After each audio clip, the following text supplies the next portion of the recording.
నమస్తే. ప్రస్తుతం తెలంగాణలో నీకు ప్రీవియస్ గవర్నమెంట్ చూసావు. ఇప్పుడు గవర్నమెంట్ చూస్తున్నావు కదా! యాజ్ ఏ స్టూడెంట్‌గా నువ్వు ఎలా ఫీల్ అవుతున్నావు? యాజ్ ఎ స్టూడెంట్‌గా అంటే ఇప్పుడు కొంచెం హ్మ్, ఇబ్బందిగానే ఉంది. అంటే సీట్లు దొరకట్లేదు.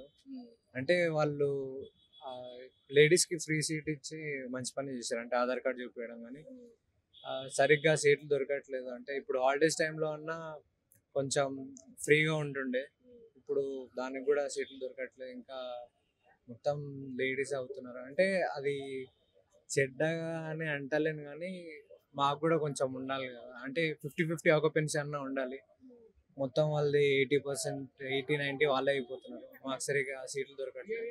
సో, ఇప్పుడు కొంచెం మారాలని నేను అనుకుంటున్నాను. అంటే లాస్ట్ టైమ్ ప్రీవియస్ గవర్నమెంట్‌లో చూస్తే ఐటీ శాఖ మంత్రిగా మనకి కేటీఆర్ గారు ఉన్నారు. సో, ఐటీ రంగాన్ని బాగా డెవలప్‌మెంట్ చేశారు మనకి ఐటీ సెక్టార్‌లో. సో, ఇప్పుడు చూసుకున్నట్టయితే ఆ మేరకు డెవలప్‌మెంట్ జరుగుతుందని ఫీల్ అవుతున్నావా?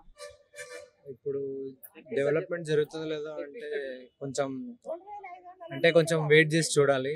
జరుగుతుందో లేదో. ఇంకా అంటే అమలు పరుస్తారో లేదో కొంచెం వెయిట్ చేయాల్సిందే. ఎందుకంటే నాకంత అంటే ఉచిత కరెంట్ ఇచ్చాడు కదా! ఫ్రీ కరెంట్ దానిపైన నీ అభిప్రాయం ఏంటి? ఉచిత కరెంట్ ఇచ్చిందంటే అది మంచిదే అని అనుకుంటున్నా.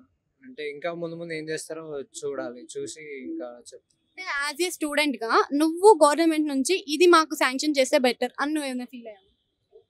మాకు అంటే స్టూడెంట్స్ కదా! మాకు కూడా తిరిగేది ఎక్కువ ఉంటది కాబట్టి లేడీస్‌కనే కాకుండా మాకు కూడా కొంచెం ఫ్రీగా అరేంజ్ చేస్తే బాగుంటదని నేను అనుకుంటున్నాను.